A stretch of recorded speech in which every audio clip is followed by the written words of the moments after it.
Chapter 1: Castes in India, Their Mechanism, Genesis and Development. Paper read before the Anthropology Seminar of Dr. A. Goldenweiser at the Columbia University, New York, USA on 9th May 1916. From Indian Antiquary, May 1917, Volume 41. Castes in India. Many of us, I dare say, have witnessed local, national or international expositions of material objects that make up the sum total of human civilization. But few can entertain the idea of there being such a thing as an exposition of human institutions. Exhibition of human institutions is a strange idea. Some might call it the wildest of ideas. But as students of ethnology, I hope you will not be hard on this innovation, for it is not so. And to you, at least, it should not be strange. You all have visited, I believe, some historic place like the ruins of Pompeii, and listened with curiosity to the history of the remains as it flowed from the glib tongue of the guide. In my opinion, a student of ethnology, in one sense at least, is much like the guide. Like his prototype, he holds up, perhaps with more seriousness and desire of self-instruction, the social institutions to view with all the objectiveness humanly possible, and inquires into their origin and function. Most of our fellow students in this seminar, which concerns itself with primitive versus modern society, have ably acquitted themselves along these lines by giving lucid expositions of the various institutions, modern or primitive, in which they are interested. It is my turn now, this evening, to entertain you as best I can with a paper on castes in India, their mechanism, genesis, and development. I need hardly remind you of the complexity of the subject I intend to handle. Subtler minds and abler pens than mine have been brought to the task of unraveling the mysteries of caste. But unfortunately, it still remains in the domain of the unexplained, not to say of the ununderstood. I am quite alive to the complex intricacies of a hoary institution like caste. But I am not so pessimistic as to relegate it to the region of the unknowable, for I believe it can be known. The caste problem is a vast one, both theoretically and practically. Practically, it is an institution that pretends tremendous consequences.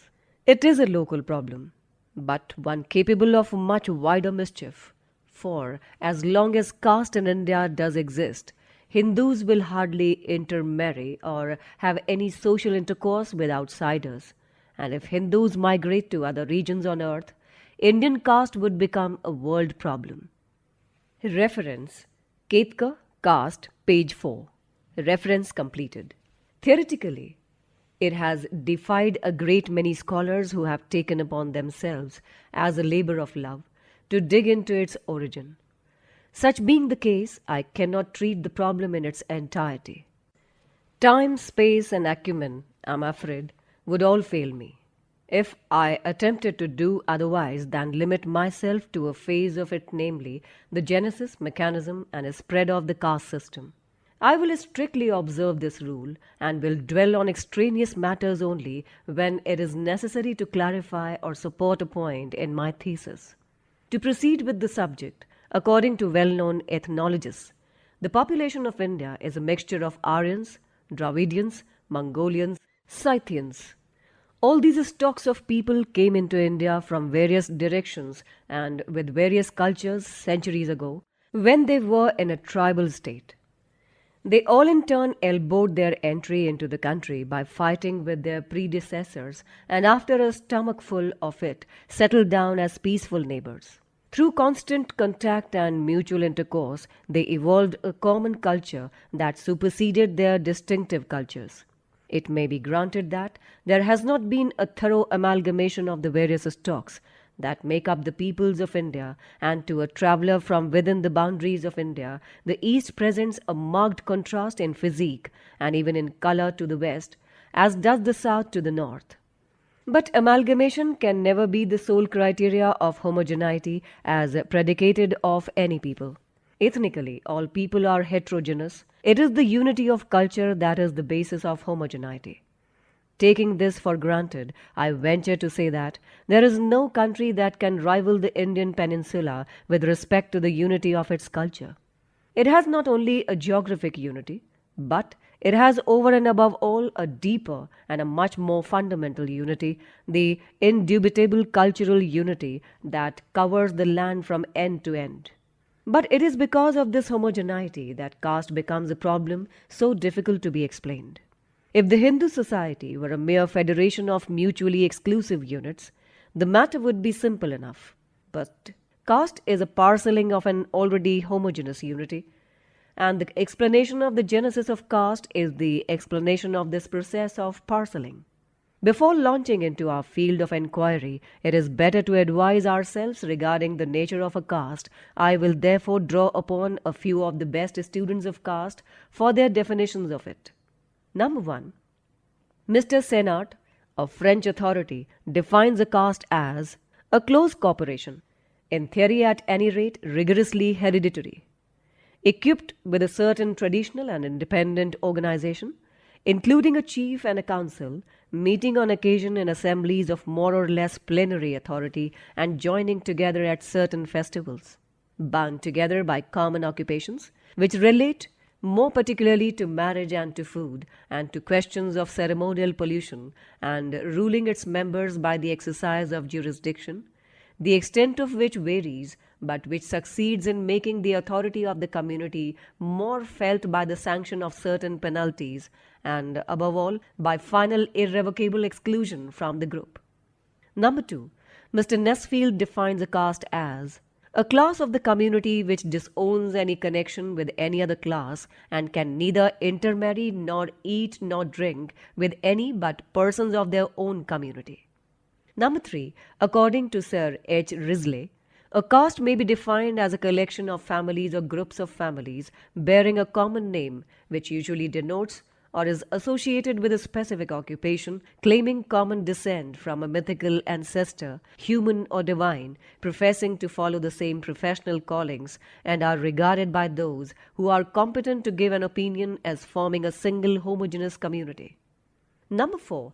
Dr. Ketkar defines caste as a social group having two characteristics. First, membership is confined to those who are born of members and includes all persons so born. Second, the members are forbidden by an inexorable social law to marry outside the group. To review these definitions is of great importance of our purpose.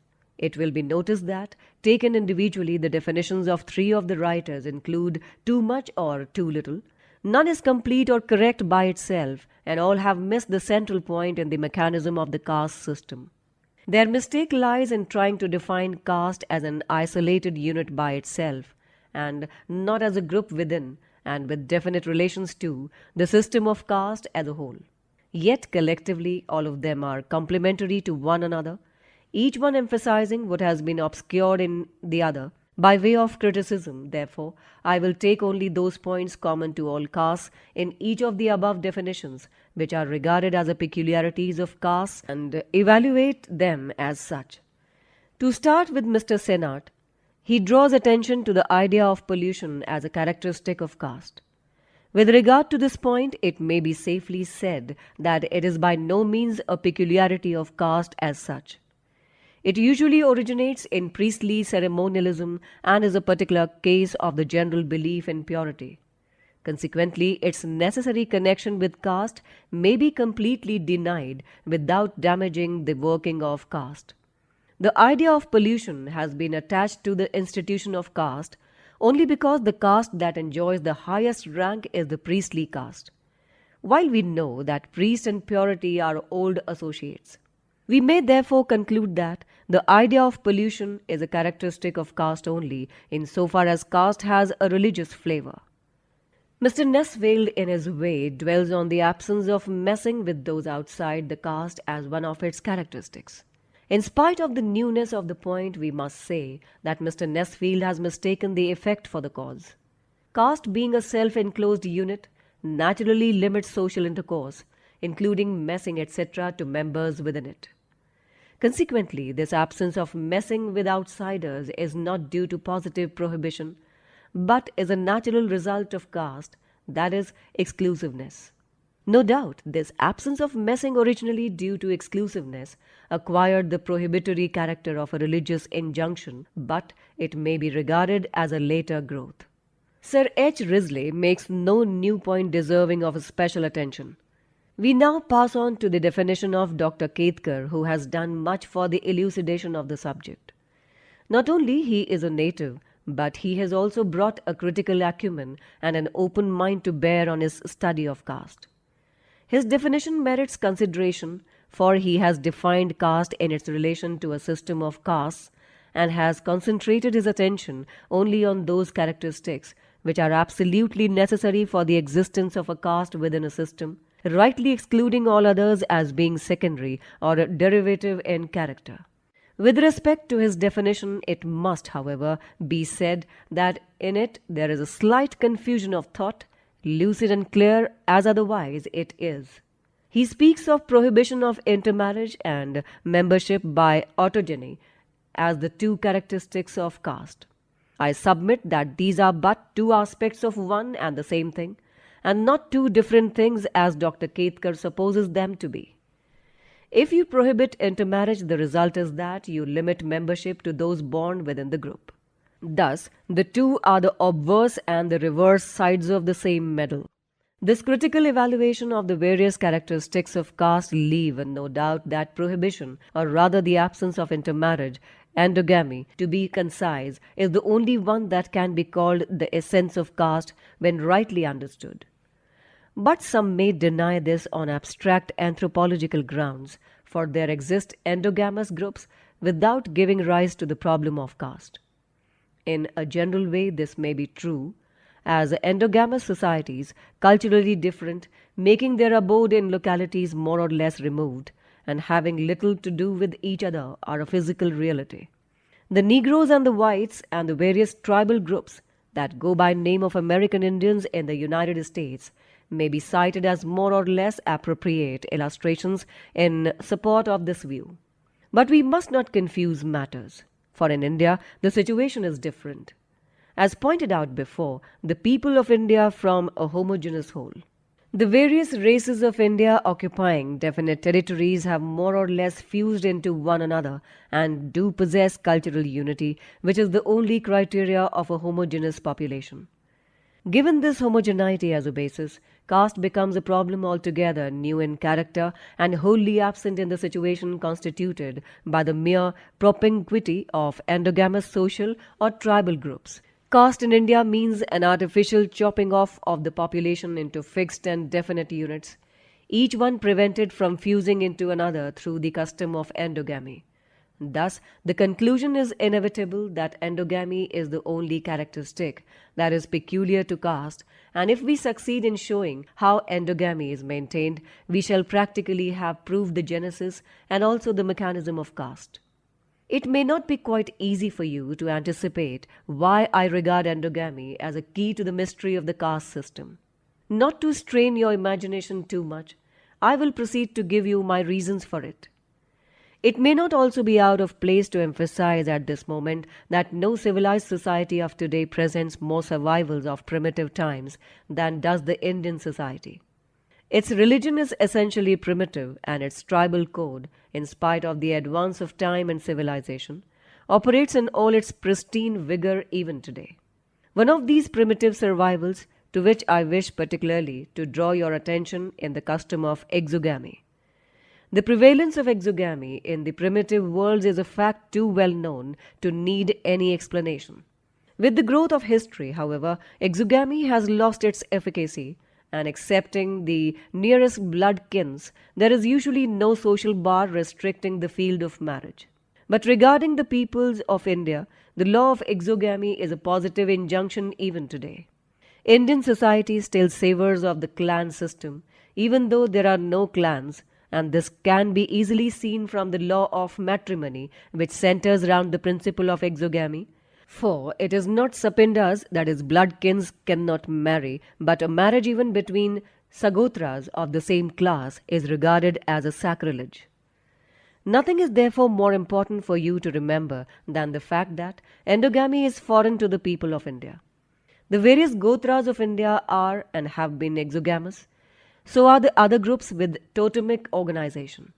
It is no exaggeration to say that with the people of India, exogamy is a creed and none dare infringe it, so much so that, in spite of the endogamy of the castes within them, exogamy is strictly observed, and that there are more rigorous penalties for violating exogamy than there are for violating endogamy. You will therefore readily see that with exogamy as the rule there could be no caste, for exogamy means fusion. But we have castes. Consequently, in the final analysis, creation of castes, so far as India is concerned, means the superposition of endogamy and exogamy.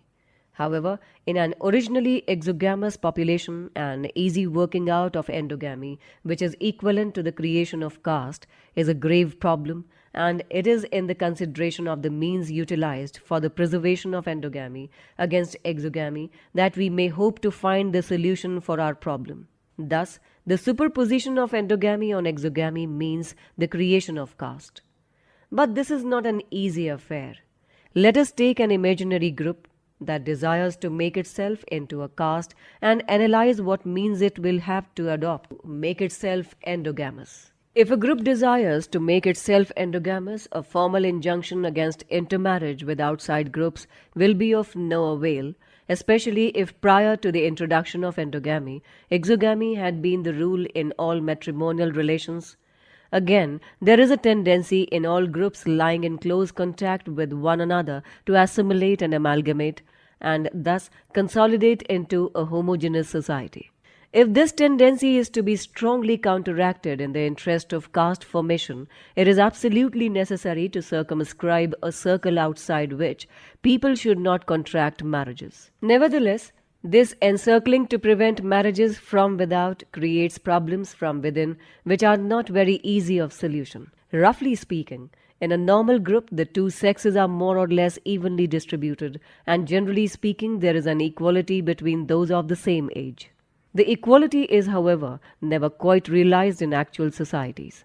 At the same time, to the group that is desirous of making itself into a caste, the maintenance of equality between the sexes becomes the ultimate goal, for without it, endogamy can no longer subsist.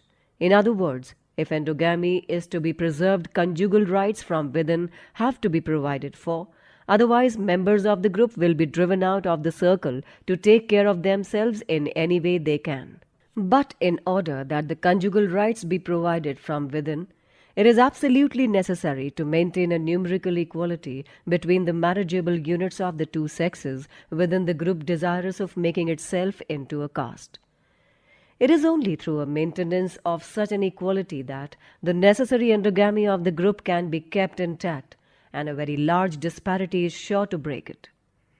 The problem of caste, then, ultimately resolves itself into one of repairing the disparity between the marriageable units of the two sexes within it. Left to nature, the much needed parity between the units can be realized only when a couple dies simultaneously. But this is a rare contingency. The husband may die before the wife and create a surplus woman, who must be disposed of, else through intermarriage she will violate the endogamy of the group. In like manner, the husband may survive his wife and be surplus man, whom the group, while it may sympathize with him for the sad bereavement, has to dispose of, else he will marry outside the caste and will break the endogamy.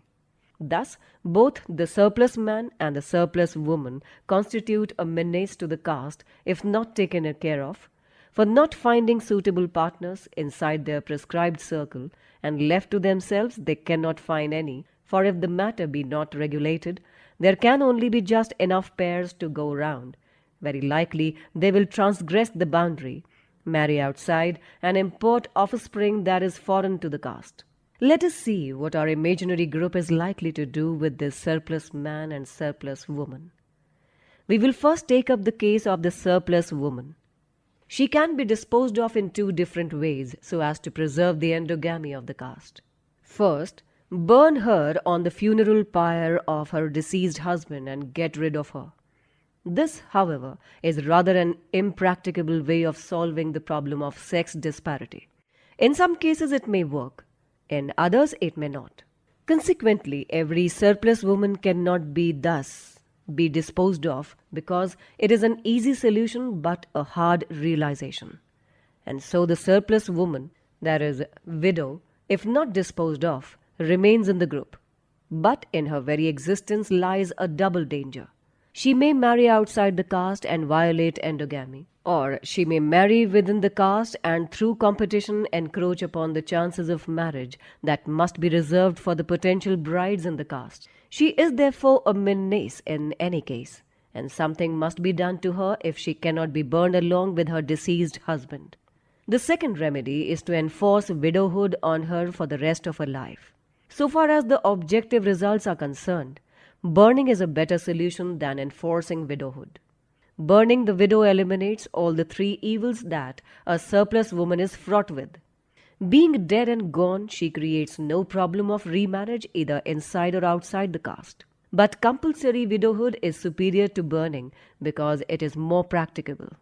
Besides being comparatively humane, it also guards against the evils of remarriage, as does burning. But it fails to guard the morals of the group. No doubt, under compulsory widowhood, the woman remains, and just because she is deprived of her natural right of being a legitimate wife in future, the incentive to immoral conduct is increased. But this is by no means an insuperable difficulty. She can be degraded to a condition in which she is no longer a source of allurement. The problem of surplus man, that is a widower, is much more important and much more difficult than that of the surplus woman in a group that desires to make itself into a caste. From time immemorial, man as compared with woman has had the upper hand. He is a dominant figure in every group and of the two sexes has greater prestige. With this traditional superiority of man over woman, his wishes have always been consulted. Women, on the other hand, has been an easy prey to all kinds of iniquitous injunctions, religious, social, or economic. But man as a maker of injunctions is most often above them all. Such being the case, you cannot accord the same kind of treatment to a surplus man as you can to a surplus woman in a caste. The project of burning him with his deceased wife is hazardous in two ways. First of all, it cannot be done simply because he is a man. Secondly, if done, a sturdy soul is lost to the caste. There remain then only two solutions which can conveniently dispose of him. I say conveniently because he is an asset to the group. Important as he is to the group, endogamy is still more important, and the solution must assure both these ends. Under these circumstances, he may be forced, or I should say induced, after the manner of the widow, to remain a widower for the rest of his life. This solution is not altogether difficult, for without any compulsion some are so disposed as to enjoy self-imposed celibacy, or even to take a further step of their own accord and renounce the world and its joys. But, given human nature as it is, this solution can hardly be expected to be realized. On the other hand, as is very likely to be the case, if the surplus man remains in the group as an active participator in group activities, he is a danger to the morals of the group. Looked at from a different point of view, celibacy, though easy in cases where it succeeds, is not so advantageous even then to the material prospects of the caste. If he observes genuine celibacy and renounces the world, he would not be a menace to the preservation of caste endogamy or caste morals, as he undoubtedly would be if he remained a secular person. But as an ascetic celibate, he is as good as burned, so far as the material well-being of his caste is concerned. A caste, in order that it may be large enough to afford a vigorous communal life, must be maintained at a certain numerical strength. But to hope for this, and to proclaim celibacy is the same as trying to cure atrophy by bleeding. Imposing celibacy on the surplus man in the group, therefore, fails both theoretically and practically. It is in the interest of the caste to keep him as a grihastha, one who raises a family, to use a Sanskrit technical term. But the problem is to provide him with a wife from within the caste. At the outset, this is not possible, For the ruling ratio in a caste has to be one man to one woman, and none can have two chances of marriage, for in a caste thoroughly self-enclosed, there are always just enough marriageable women to go round for the marriageable men. Under these circumstances, the surplus man can be provided with a wife only by recruiting a bride from the ranks of those not yet marriageable in order to tie him down to the group. This is certainly the best of the possible solutions in the case of the surplus man. By this, he is kept within the caste. By this means, numerical depletion through constant outflow is guarded against, and by this endogamy, morals are preserved. It will now be seen that the four means by which numerical disparity between the two sexes is conveniently maintained are: number 1, burning the widow with her deceased husband; 2, compulsory widowhood, a milder form of burning; 3, imposing celibacy on the widower; and 4, wedding him to a girl not yet marriageable. Though, as I said above, burning the widow and imposing celibacy on the widower are of doubtful service to the group in its endeavor to preserve its endogamy, all of them operate as means. But means, as forces, when liberated or set in motion, create an end. What then is the end that these means create?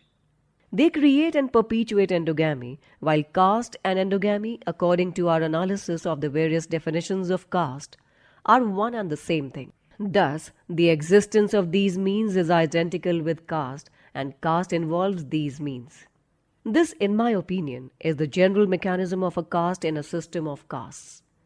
Let us now turn from these high generalities to the caste in Hindu society and inquire into their mechanism.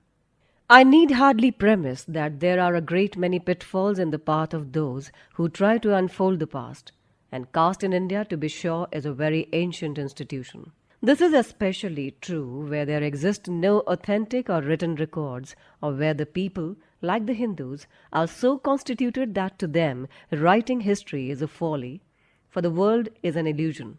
But institutions do live, though for a long time they may remain unrecorded, and as often as not customs and morals are like fossils that tell their own history.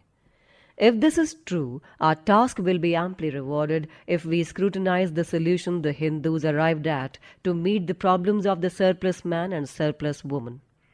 Complex though it be in its general working, the Hindu society, even to a superficial observer, presents three singular uxorial customs, namely, first, sati, or the burning of the widow on the funeral pyre of her deceased husband; second, enforced widowhood, by which a widow is not allowed to remarry; and third, girl marriage. In addition, one also notes a great hankering after sannyasa, that is, renunciation on the part of the widower, but this may in some cases be due purely to psychic disposition. So far as I know, no scientific explanation of the origin of these customs is forthcoming even today. We have plenty of philosophy to tell us why these customs were honored, but nothing to tell us the causes of their origin and existence. Within bracket, Chief A.K. Kumaraswamy, Sati, A Defense of the Eastern Woman in the British Sociological Review, Volume 6, 1913, bracket close, because it is a proof of the perfect unity of body and soul between husband and wife, and of devotion beyond the grave, because it embodied the ideal of wifehood, which is well expressed by Uma when she said, "Devotion to her Lord is women's honor. It is her eternal heaven. And O Maheshwara," she adds with a most touching human cry, "I desire not paradise itself if thou art not satisfied with me." Why compulsory widowhood is honored I know not, nor have I yet met with any one who sang in praise of it, though there are a great many who adhere to it. The eulogy in honor of girl marriage is reported by Dr. Ketkar to be as follows: "A really faithful man or woman ought not to feel affection for a woman or a man other than the one with whom he or she is united. Such purity is compulsory not only after marriage, but even before marriage, for that is the only correct ideal of chastity. No maiden could be considered pure if she feels love for a man other than the one to whom she might be married. As she does not know to whom she is going to be married, she must not feel affection for any man at all before marriage. If she does so, it is a sin. So it is better for a girl to know whom she has to love before any sexual consciousness has been awakened in her. Reference History of Caste in India, 1909, page 2 to 33. Reference completed. Hence, girl marriage. This high-flown and ingenious sophistry indicates why these institutions were honored, but does not tell us why they were practiced. My own interpretation is that they were honored because they were practiced. Anyone slightly acquainted with the rise of individualism in the 18th century will appreciate my remark. At all times, it is the movement that is most important, and the philosophies grow around it, long afterwards to justify it and give it a moral support. In like manner, I urge that the very fact that these customs were so highly eulogized proves that they needed eulogy for their prevalence. Regarding the question as to why they arose, I submit that they were needed to create the structure of caste, and the philosophies in honor of them were intended to popularize them, or to gild the pill, as we might say, for they must have been so abominable and shocking to the moral sense of the unsophisticated that they needed a great deal of sweetening.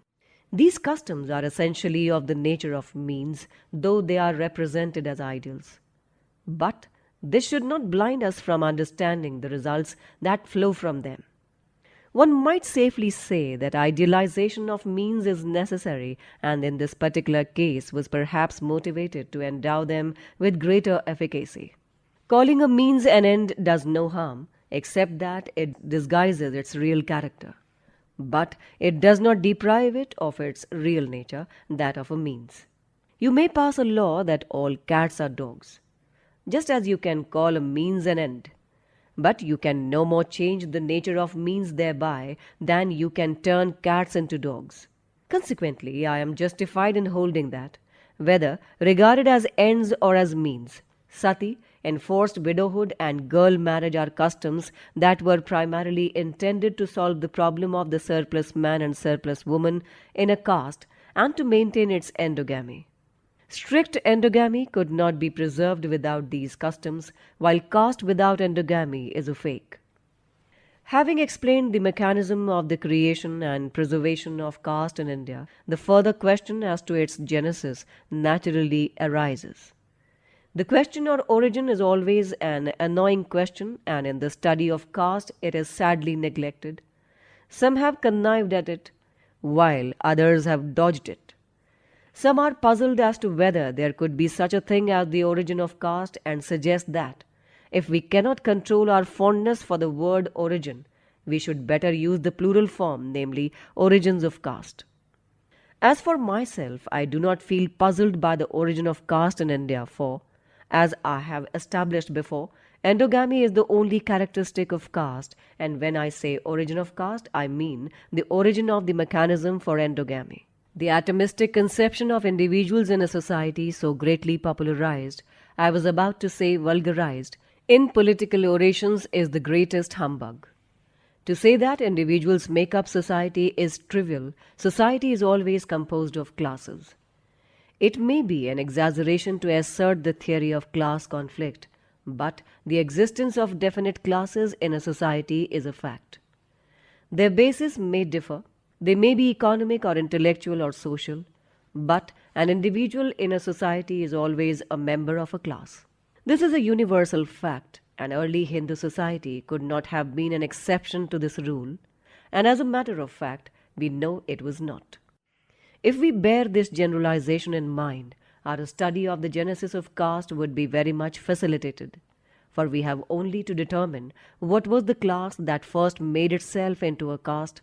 For class and caste, so to say, are next-door neighbors, and it is only a span that separates the two. A caste is an enclosed class. The study of the origin of caste must furnish us with an answer to the question, what is the class that raised this enclosure around itself? The question may seem too inquisitorial, but it is pertinent, and an answer to this will serve us to elucidate the mystery of the growth and development of castes all over India.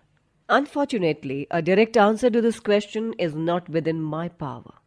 I can answer it only indirectly. I said just above that the customs in question were current in the Hindu society. To be true to facts, it is necessary to qualify the statement as it connotes universality of their prevalence. These customs in all their strictness are obtainable only in one caste, namely the Brahmins, who occupy the highest place in the social hierarchy of the Hindu society. And as their prevalence in non-Brahmin castes is a derivative of their observance is neither strict nor complete. This important fact can serve as a basis of an important observation. If the prevalence of these customs in the non-Brahmin caste is a derivative, as can be shown very easily, then it needs no argument to prove what class is the father of the institution of caste. Why the Brahmin class should have enclosed itself into a caste is a different question, which may be left as an employment for another occasion.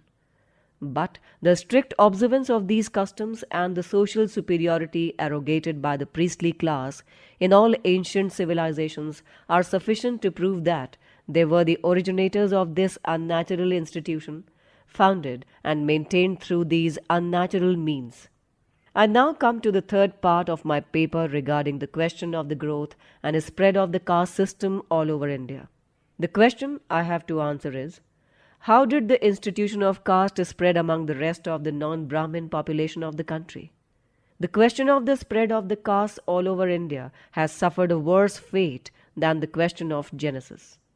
And the main cause, as it seems to me, is that the two questions of spread and of origin are not separated. This is because of the common belief among scholars that the caste system has either been imposed upon the docile population of India by a lawgiver as a divine dispensation, or that it has grown according to some law of social growth peculiar to the Indian people. I first propose to handle the lawgiver of India. Every country has its lawgiver, who arises as an incarnation, that is, avatar, in times of emergency to set right a sinning humanity and give it the laws of justice and morality. Manu, the lawgiver of India, if he did exist, was certainly an audacious person. If the story that he gave the law of caste be credited, then Manu must have been a daredevil fellow, and the humanity that accepted his dispensation must be a humanity quite different from the one we are acquainted with. It is unimaginable that the law of caste was given. It is hardly an exaggeration to say that Manu could not have outlived his law, for what is that class that can submit to be degraded to the status of brutes by the pen of a man, and suffer him to raise another class to the pinnacle? Unless he was a tyrant who held all the population in subjection, it cannot be imagined that he could have been allowed to dispense his patronage in this grossly unjust manner, as may be easily seen by a mere glance at his institutes. I may seem hard on Manu, but I am sure my force is not strong enough to kill his ghost. He lives like a disembodied spirit and is appealed to, and I am afraid will yet live long. One thing I want to impress upon you is that Manu did not give the law of caste, and that he could not do so. Caste existed long before Manu. He was an upholder of it and therefore philosophized about it, but certainly he did not and could not ordain the present order of Hindu society. His work ended with the codification of existing caste rules and the preaching of caste dharma. The spread and growth of the caste system is too gigantic a task to be achieved by the power or cunning of an individual or of a class. Similar in argument is the theory that the Brahmins created the caste. After what I have said regarding Manu, I need hardly say anything more, except to point out that it is incorrect in thought and malicious in intent. The Brahmins may have been guilty of many things, and I dare say they were, but the imposing of the caste system on the non-Brahmin population was beyond their mettle. They may have helped the process by their glib philosophy, but they certainly could not have pushed their scheme beyond their own confines. To fashion society after one's own pattern, how glorious, how hard! One can take pleasure and eulogize its furtherance, but cannot further it very far. The vehemence of my attack may seem to be unnecessary, but I can assure you that it is not uncalled for. There is a strong belief in the mind of Orthodox Hindus that the Hindu society was somehow molded into the framework of the caste system and that it is an organization consciously created by the Shastras.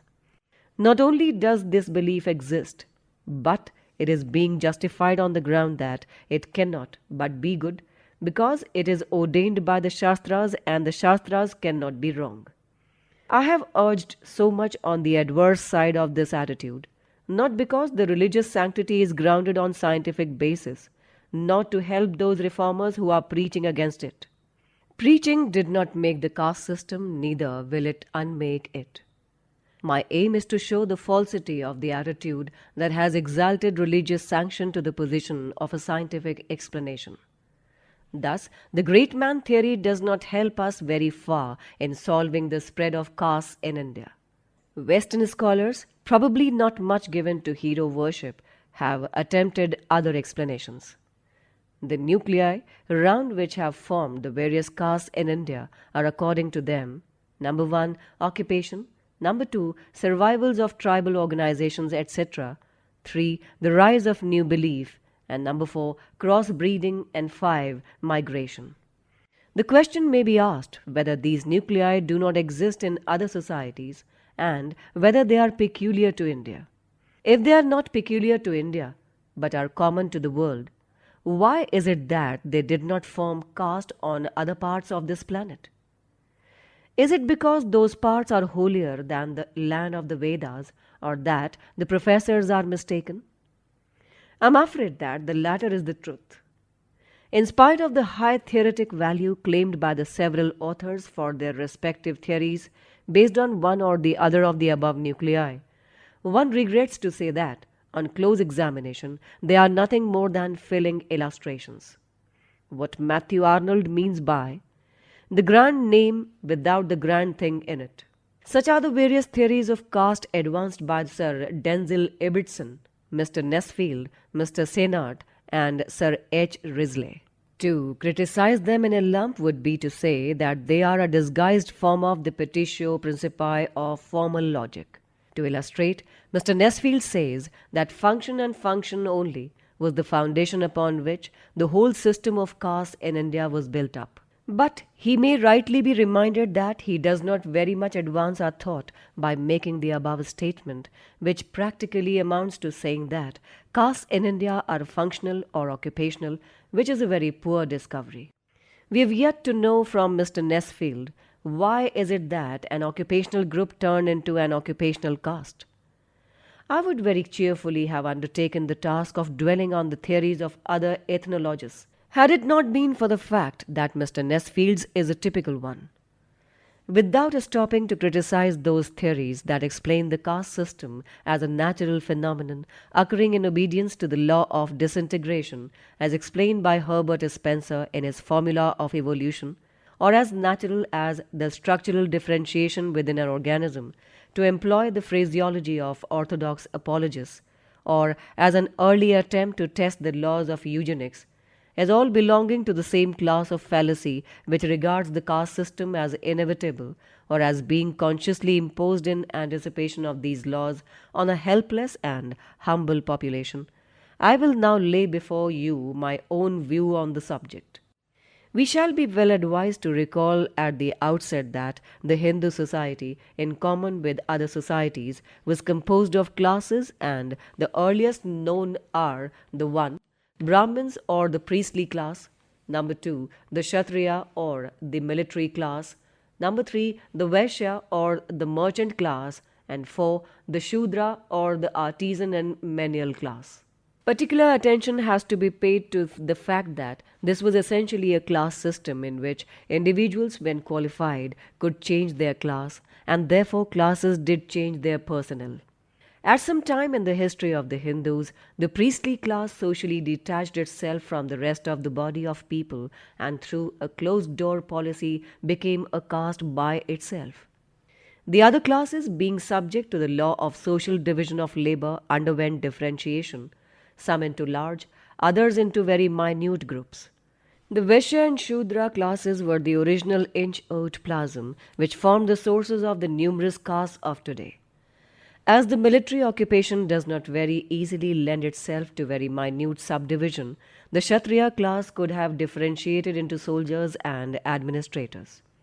This subdivision of a society is quite natural, but the unnatural thing about these subdivision is that they have lost the open door character of the class system and have become self-enclosed units called castes. The question is, were they compelled to close their doors and become endogamous, or did they close them of their own accord? I submit that there is a double line of answer. Some closed the door, others found it closed against them. The one is a psychological interpretation and the other is mechanistic. But they are complementary and both are necessary to explain the phenomena of caste formation in its entirety.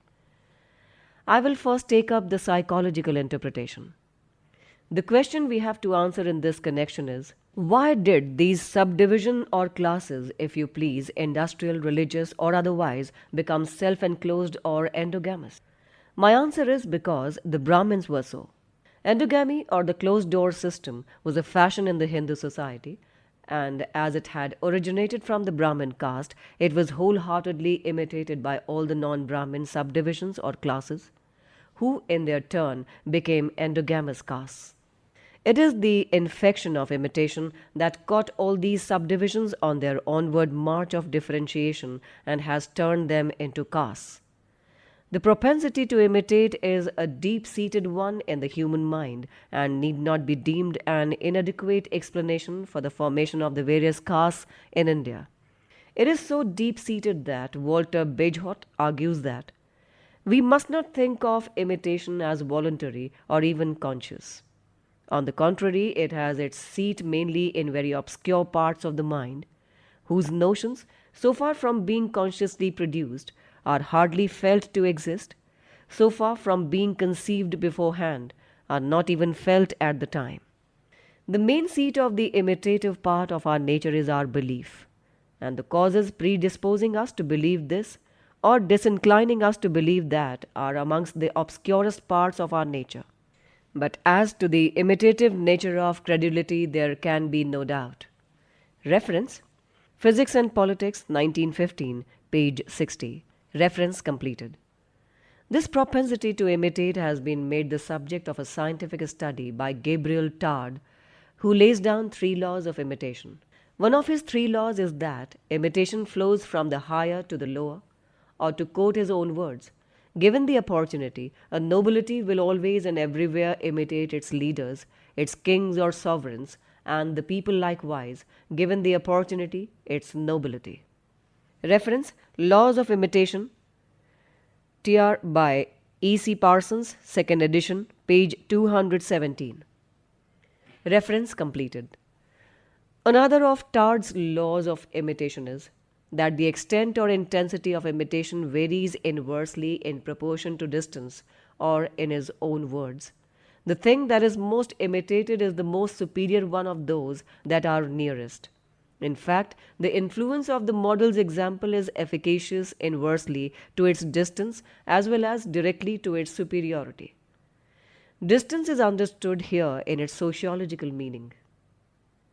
However distant in space a stranger may be, he is close by, from this point of view, if we have numerous and daily relations with him, and if we have every facility to satisfy our desire to imitate him. This law of the imitation of the nearest, of the least distant, explains the gradual and consecutive character of the spread of an example that has been set by the higher social ranks. Reference: IBID, page 224. Reference completed. In order to prove my thesis, which really needs no proof, that some castes were formed by imitation, the best way, it seems to me, is to find out whether or not the vital conditions for the formation of caste by imitation exist in the Hindu society. The conditions for imitation, according to this standard authority, are: number 1, that the source of imitation must enjoy prestige in the group, and number 2, that there must be numerous and daily relations among members of a group. That these conditions were present in India, there is little reason to doubt. The Brahmin is a semi-god and very nearly a demigod. He sets up a mode and molds the rest. His prestige is unquestionable and is the fountainhead of bliss and good. Can such a being, idolized by scriptures and venerated by the priest ridden multitude, fail to project his personality on the suppliant humanity? Why, if the story be true, he is believed to be the very end of creation. Such a creature is worthy of more than mere imitation, but at least of imitation. And if he lives in an endogamous enclosure, should not the rest follow his example? Frail humanity, be it embodied in a grave philosopher or a frivolous housemaid, it succumbs. It cannot be otherwise. Imitation is easy and invention is difficult. Yet another way of demonstrating the play of imitation in the formation of caste is to understand the attitude of non-Brahmin classes towards those customs which supported the structure of caste in its nascent days until, in the course of history, it became embedded in the Hindu mind and hangs there to this day without any support, for now it needs no prop but belief, like a weed on the surface of a pond. In a way, but only in a way, the status of a caste in the Hindu society varies directly with the extent of the observance of the customs of sati, enforced widowhood, and girl marriage. But observance of these customs varies directly with the distance. Within bracket, I am using the word in the Tardian sense that separates the caste. Those castes that are nearest to the Brahmins have imitated all the three customs and insist on the strict observance thereof. Those that are less near have imitated enforced widowhood and girl marriage. Others, a little further off, have only girl marriage, and those furthest off have imitated only the belief in the caste principle. This imperfect imitation, I dare say, is due partly to what Tard calls distance and partly to the barbarous character of these customs. This phenomenon is a complete illustration of Tard's law and leaves no doubt that the whole process of caste formation in India is a process of imitation of the higher by the lower. At this juncture, I will turn back to support a former conclusion of mine, which might have appeared to you as too sudden or unsupported. I said that the Brahmin class first raised the structure of caste by the help of those three customs in question. My reason for that conclusion was that their existence in other classes was derivative. After what I have said regarding the role of imitation in the spread of these customs among the non-Brahmin castes as means or as ideals, though the imitators have not been aware of it, they exist among them as derivatives, and if they are derived, there must have been prevalent one original caste that was high enough to have served as a pattern for the rest. But in a theocratic society, who could be the pattern but the servant of God? This completes the story of those that were weak enough to close their doors. Let us now see how others were closed in as a result of being closed out. This I call the mechanistic process of the formation of caste. It is mechanistic because it is inevitable that this line of approach, as well as the psychological one, to the explanation of the subject has escaped my predecessors is entirely due to the fact that they have conceived caste as a unit by itself and not as one within a system of caste. The result of this oversight or lack of sight has been very detrimental to the proper understanding of the subject matter and therefore its correct explanation. I will proceed to offer my explanation by making one remark which I will urge you to bear constantly in mind. It is this, that caste in the singular number is an unreality. Castes exist only in the plural number. There is no such thing as a caste. There are always castes. To illustrate my meaning, while making themselves into a caste, the Brahmins, by virtue of this, created non-Brahmin caste, or to express it in my own way, while closing themselves in, they closed others out. I will clear my point by taking another illustration. Take India as a whole with its various communities designated by the various creeds to which they owe allegiance, to wit, the Hindus, Mohammedans, Jews, Christians, and Parsis. Now, barring the Hindus, the rest within themselves are non-caste communities. But with respect to each other, they are castes. Again, if the first four enclose themselves, the Parsis are directly closed out, but are indirectly closed in. Symbolically, if Group A wants to be endogamous, Group B has to be so by sheer force of circumstances. Now apply the same logic to the Hindu society, and you have another explanation of the vociferous character of caste as a consequence of the virtue of self duplication that is inherent in it. Any innovation that seriously antagonizes the ethical, religious, and social code of the caste is not likely to be tolerated by the caste, and the recalcitrant members of the caste are in danger of being thrown out of the caste and left to their own fate without having the alternative of being admitted into or absorbed by other castes. Caste rules are inexorable and they do not wait to make nice distinctions between kinds of offense. Innovation may be of any kind, but all kinds will suffer the same penalty. A novel way of thinking will create a new caste, for the old ones will not tolerate it. The noxious thinker respectfully called Guru, that is, prophet, suffers the same fate as the sinners in illegitimate love. The former creates a caste of the nature of a religious sect, and the latter a type of mixed caste. Castes have no mercy for a sinner who has the courage to violate the code. The penalty is excommunication, and the result is a new caste.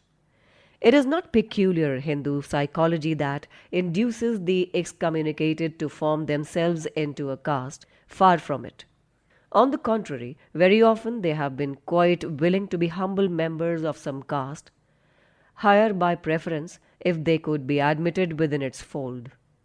But castes are enclosed units, and it is their conspiracy with clear conscience that compels the excommunicated to make themselves into a caste.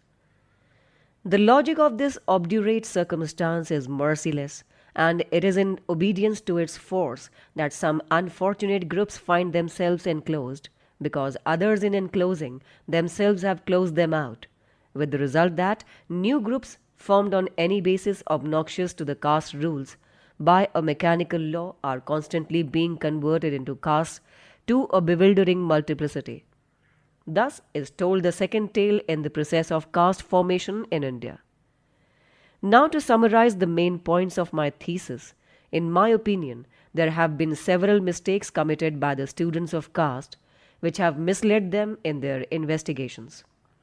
European students of caste have unduly emphasized the role of color in caste system. Themselves impregnated by color prejudices, they very readily imagined it to be the chief factor in the caste problem. But nothing can be farther from the truth, and Dr. Kedkar is correct when he insists that all the princes, whether they belonged to the so-called Aryan race or the so-called Dravidian race, were Aryas. Whether a tribe or a family was racially Aryan or Dravidian was a question which never troubled the people of India, until foreign scholars came in and began to draw the line. The color of the skin had long ceased to be a matter of importance. Reference History of Caste, page 82. Reference completed.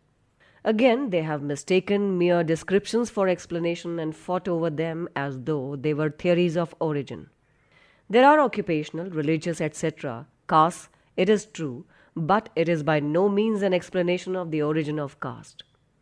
We have yet to find out why occupational groups are castes, but this question has never even been raised. Lastly, they have taken caste very lightly as though a breath had made it. On the contrary, caste, as I have explained it, is almost impossible to be sustained, for the difficulties that it involves are tremendous. It is true that caste rests on belief, but before belief comes to be the foundation of an institution, the institution itself needs to be perpetuated and fortified. My study of the caste problem involves four main points. Number one, that in spite of the composite makeup of the Hindu population, there is a deep cultural unity. Number two, that caste is a parceling into bits of a larger cultural unit. 3. That there was one caste to start with, and 4. That classes have become castes through imitation and excommunication. Peculiar interest attaches to the problem of caste in India today, as persistent attempts are being made to do away with this unnatural institution.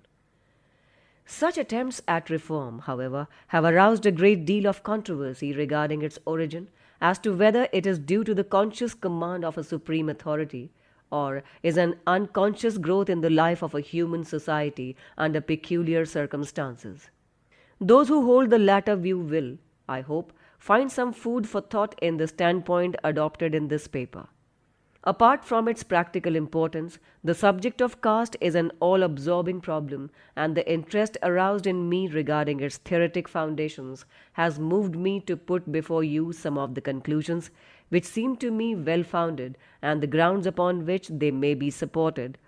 I am not, however, so presumptuous as to think them in any way final or anything more than a contribution to a discussion of the subject. It seems to me that the car has been shunted on wrong lines, and the primary object of the paper is to indicate what I regard to be the right path of investigation, with a view to arrive at a serviceable truth. We must, however, guard against approaching the subject with a bias. Sentiment must be outlawed from the domain of science, and things should be judged from an objective standpoint. For myself, I shall find as much pleasure in a positive destruction of my own ideology as in a rational disagreement on a topic which, notwithstanding many learned disquisitions, is likely to remain controversial forever. To conclude, while I am ambitious to advance a theory of caste, if it can be shown to be untenable, I shall be equally willing to give it up.